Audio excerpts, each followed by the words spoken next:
Hello बच्चों, इस video में हम बात करेंगे वेव्स के बारे में। वेव्स को हमने बेसिकली 3 पॉइंटों में समझाने का प्रयास किया है। सबसे पहले पॉइंट में वेव का प्रोडक्शन कैसे होता है, यानी produced by the disturbance of medium.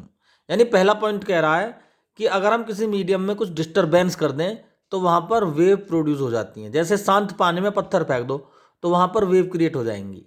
दूसरा पॉइंट है, वेव को समझाने के लिए दूसरा पॉइंट दिया है, wave are the based on elastic and inertial property of body. यानी बॉडी के अंदर इलास्टिक प्रॉपर्टी भी होती है और इनर्शियल प्रॉपर्टी होती है, जो हमने न्यूटन्स फर्स्ट लॉ में पढ़ा था, लॉ ऑफ मोशन में, फर्स्ट लॉ ऑफ मोशन। तो लॉ ऑफ इनर्शिया का प्रॉपर्टी थी वो कि उसमें अगर कोई बॉडी मोशन में है तो वो मोशन में ही रहेगी, अगर रेस्ट में है तो रेस्ट में ही रहना पसंद करेगी। इसे कहते हैं इनर्शियल प्रॉपर्टी ऑफ बॉडी। तो वेव में भी ये प्रॉपर्टी काम करती हैं। ठीक है।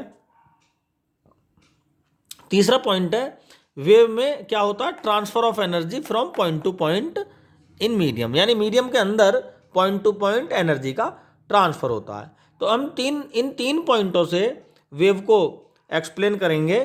तो हम मान लेंगे भाई डिस्टरबेंस करेंगे सबसे पहले मीडियम में, ये है प्रोड्यूस्ड बाय द डिस्टरबेंस। तो मीडियम में हम किसी एक मॉलिक्यूल को मान लेते हैं कि जैसे वाटर मॉलिक्यूल है कोई, तालाब में शांत पानी है बिल्कुल, और एक मॉलिक्यूल को हमने लिया और मैंने इस पर कोई डिस्टरबेंस यानी कोई फोर्स अप्लाई कर दिया, तो होगा क्या, ये डिस्प्लेस होगा फोर्स की डायरेक्शन में। तो हमने मान लिया कि ये इस पॉइंट से नीचे इस यहाँ पर डिस्प्लेस हो जाता है। ठीक है। तो अब यहाँ पर इलास्टिक प्रॉपर्टी काम करेगी, यानी ये अपनी ओरिजिनल पोजीशन को गेन करना चाहेगा। इलास्टिक प्रॉपर्टी यही होती है कि अगर हम किसी बॉडी पर डिफॉर्मिंग फोर्स लगाएं और उसकी फॉर्म चेंज हो तो अपने ओरिजिनल कन्फिगरेशन को रिगेन करने की कोशिश करती है। जैसे ही वो फोर्स रिमूव होगा, डिफॉर्मिंग फोर्स, वैसे ही ये अपनी ओरिजिनल पोजीशन को रिगेन करेगी। तो ये फोर्स हमने अप्लाई किया था, ये एक साथ खत्म हो गया था, इतनी ही देर में मॉलिक्यूल यहाँ से यहाँ पहुँच गया। अच्छा, फोर्स रिमूव हो गया तो ये अपनी इलास्टिक प्रॉपर्टी की वजह से यहाँ पर आने की कोशिश करेगी। ठीक है, यहाँ पर रिटर्न बैक। अब इलास्टिक प्रॉपर्टी तो इसने काम आ गया कि ये अपने ओरिजिनल पोजीशन पर आने की कोशिश कर रही है, लेकिन इसमें एक इनर्शियल प्रॉपर्टी भी है, क्योंकि दो प्रॉपर्टी, इलास्टिक और इनर्शियल प्रॉपर्टी। अब इनर्शियल प्रॉपर्टी ये कहती है कि कोई बॉडी मोशन में है तो मोशन में ही रहना पसंद करेगी। अब ये मॉलिक्यूल यहाँ से यहाँ पे आ रहा है, लेकिन यहाँ पे ये मोशन में रहना पसंद कर रहा है, ये रुक नहीं रहा, और ये मोशन में होता हुआ सीधा ऊपर चला गया। ठीक है। अब ये यहाँ पर आके रुका, इतनी रुकना तो यहाँ था लेकिन नहीं रुक पाया इनर्शिया की वजह से, यहाँ पर रुका ये, और टाइम धीरे धीरे इस तरह से चल ही रहा है। ठीक है। तो ये मॉलिक्यूल फिर दोबारा कर, टाइम बढ़ता जा रहा है, तो ये मॉलिक्यूल फिर यहाँ पर आने की कोशिश कर रहा है इनर्शियल इलास्टिक प्रॉपर्टी की वजह से, लेकिन इनर्शियल प्रॉपर्टी की वजह से फिर सीधा निकल गया, और इस तरह से ये वेव की फॉर्म बन जाती है, और धीरे धीरे ही ये अपनी मीन पहले वाली पोजीशन पे ये आ जाता है। उतनी देर में तो ये टाइम बन गया। ठीक है। ये टाइम यहाँ पर कवर कर लिया इस मॉलिक्यूल ने अपनी ओरिजिनल पोजीशन पर आते आते। ठीक है। तो इस तरह से अगर हम किसी बॉडी को, मीडियम को डिस्टर्ब करें, तो मॉलिक्यूल को डिस्टर्ब करेंगे तो वो वेव की फॉर्म इसमें आ जाएगी, और साथ के साथ जो इसके साथी मॉलिक्यूल हैं, इसके नेबर, उनको भी ये डिस्टर्बेंस ट्रांसफ़र होगा और सभी ये क्रिया करेंगे। ठीक है। जैसा कि ये वेव फॉर्म कर रहा है मॉलिक्यूल, सभी मॉलिक्यूल वाटर के या मीडियम के वो ऐसे ही वेव को अपने अंदर प्रोड्यूस करेंगे। ठीक है। वेव प्रोड्यूस हो जाएगी सभी के अंदर, यानी पूरा मीडियम डिस्टर्ब हो जाएगा, पूरे मॉलिक्यूल वेव फॉर्म में आ जाएंगे। ठीक। तो इस तरह से इनर्शियल प्रॉपर्टी और इलास्टिक प्रॉपर्टी इन्वॉल्व होती हैं वेव फॉर्मेशन में। और इसी दौरान, क्योंकि एक मॉलिक्यूल को जैसे ही हम डिस्टर्ब करेंगे, यानी पानी है किसी तालाब में शांत, एक ही जगह तो हम पत्थर मारते हैं, लेकिन वो डिस्टर्बेंस पूरे तालाब में फैल जाता है, वेव बन जाती है, हर मॉलिक्यूल वेव फॉर्म में होता है, फिर धीरे धीरे धीरे कुछ टाइम बाद वो अपने शांत हो जाता है दोबारा कर। ठीक है। तो इस कंडीशन में इस दौरान पॉइंट टू पॉइंट एनर्जी का ट्रांसफर होता है। ठीक। ये तो रहा आपका वेव का कॉन्सेप्ट, वेव कैसे प्रोड्यूस होती है। अब वेव कितने प्रकार की होती है। पहली वेव इलेक्ट्रोमैग्नेटिक वेव, वो वेव जिसमें इलेक्ट्रिक और मैग्नेटिक दोनों कंपोनेंट्स होते हैं, उस वेव को हम इलेक्ट्रोमैग्नेटिक वेव बोलते हैं। फंडामेंटली ये जो सनलाइट होती है वो एक इलेक्ट्रोमैग्नेटिक वेव है। इसमें जो इलेक्ट्रिक कंपोनेंट्स और मैग्नेटिक कंपोनेंट्स होते हैं आपस में परपेंडिकुलर होते हैं। ठीक। इसमें चार्ज का एक्सलेशन डी एक्सलेशन होता है, और ये लगातार प्रोपगेशन होती है। इलेक्ट्रिक फील्ड का मतलब ही होता है कि लाइट की स्पीड से प्रोपगेट करना। मैटर वेव सेकंड वेव है, यानी मैटर किसी मैटर से एसोसिएट, जैसे इलेक्ट्रॉन पर वोल्टेज अप्लाई कर दो वो मोशन करेगा और उसके साथ एक वेव एसोसिएट हो जाएगी। साइंटिस्ट डी ब्रोगले ने इस वेवलेंथ को फाइंड किया था, जो हम सेकंड ईयर में पढ़ते हैं 12th क्लास में, मैटर वेव बोलते हैं उसको, ठीक है। तीसरे नंबर की वेव जो हम अब पढ़ेंगे, डिस्कस करेंगे, मैकेनिकल वेव। मैकेनिकल वेव भी दो प्रकार की होती है, पहली ट्रांसवर्स वेव और दूसरी लॉन्गिट्यूडनल वेव। ट्रांसवर्स वेव की खासियत यह है कि ये सॉलिड मीडियम में ही प्रोड्यूस होती है। हालांकि जो इलेक्ट्रोमैग्नेटिक वेव है वो भी ट्रांसवर्स वेव नेचर रखती है, उसका भी एक रीजन है, ठीक है। तो सबसे पहले हम ट्रांसवर्स वेव को डिस्कस करते हैं। Transverse wave always solid medium में प्रोड्यूस होती है। जैसे ही हम दो पोल्स के बीच में, एक पोल ये है और दूसरा पोल हमने ये मान लिया, ठीक है। दो पोल के बीच में अगर हम किसी रस्सी को बांध दें, ये रस्सी है या स्ट्रिंग या वायर कुछ भी मान लो, और हम इसके एक सिरे से थोड़ा सा पकड़ के खींच के इसको छोड़ दें, तो इसमें इस तरह का एक वेव बन जाती है, ठीक है।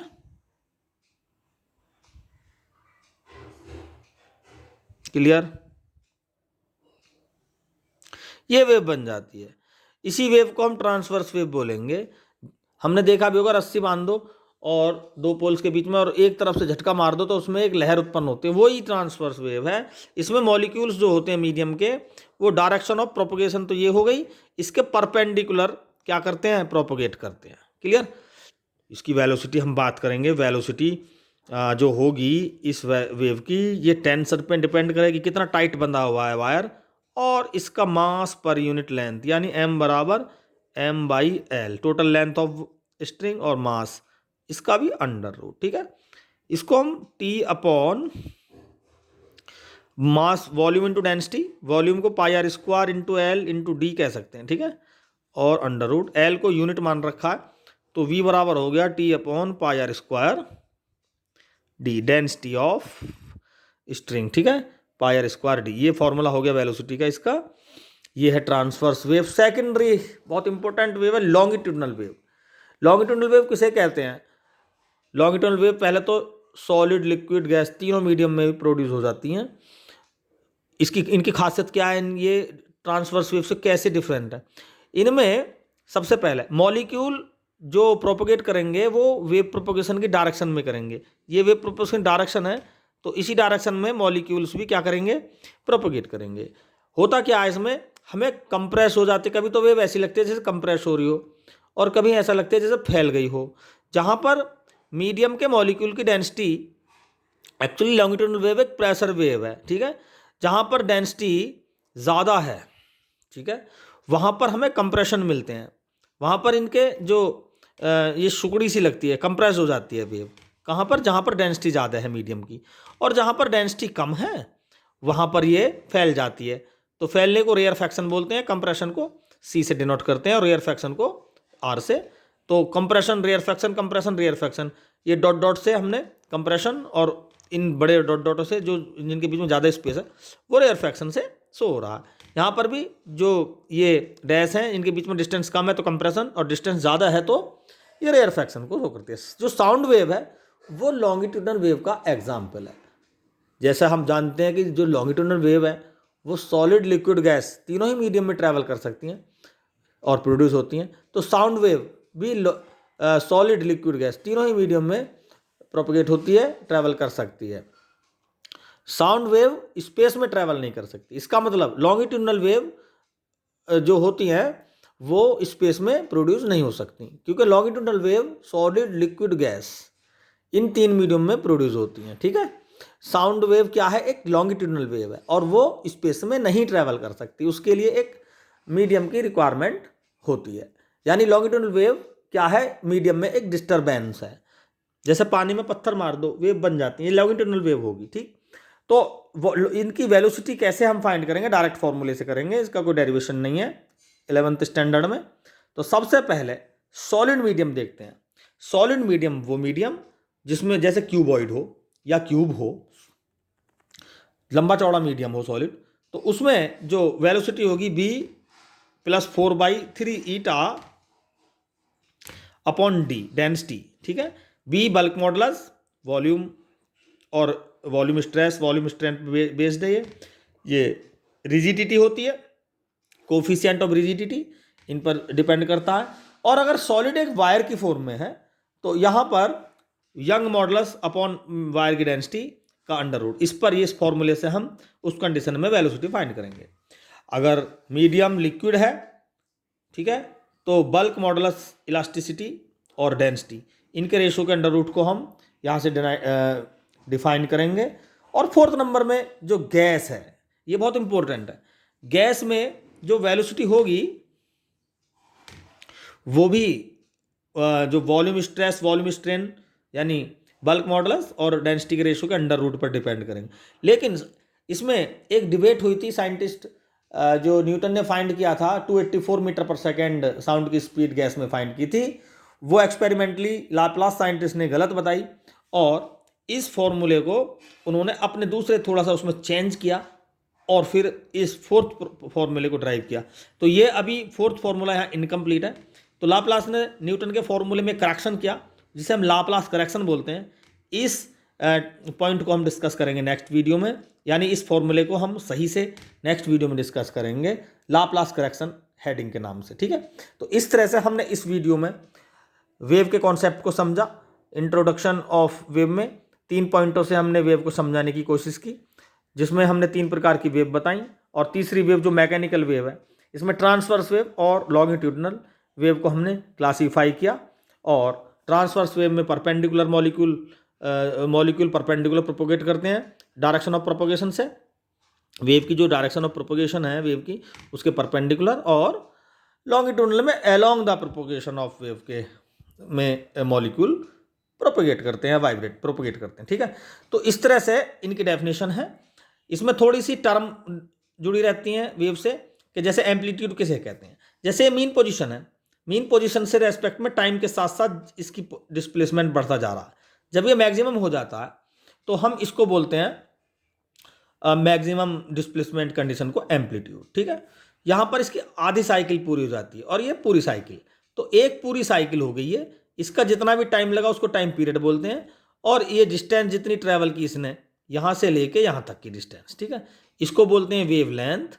जो अपर पोजीशन है डिस्प्लेसमेंट एम्पलीट्यूड की, उसको बोलते हैं हम क्रेस्ट। और लोअर मैक्सिमम एम्पलीट्यूड की कंडीशन को बोलते हैं हम ट्रफ। तो ये जो हमने बात की टाइम पीरियड और वेव लेंथ की, ये यहाँ से लेके यहाँ तक की डिस्टेंस को कह दो, या क्रेस्ट से क्रेस्ट, या ट्रफ से ट्रफ के बीच की डिस्टेंस को कह दो, ठीक है। ये कुछ टर्म्स हैं जो वेव से जुड़ी होती हैं। तो हम आशा करते हैं कि वेव का कॉन्सेप्ट समझने में आपको हमारी वीडियो से काफ़ी मदद मिली होगी। धन्यवाद।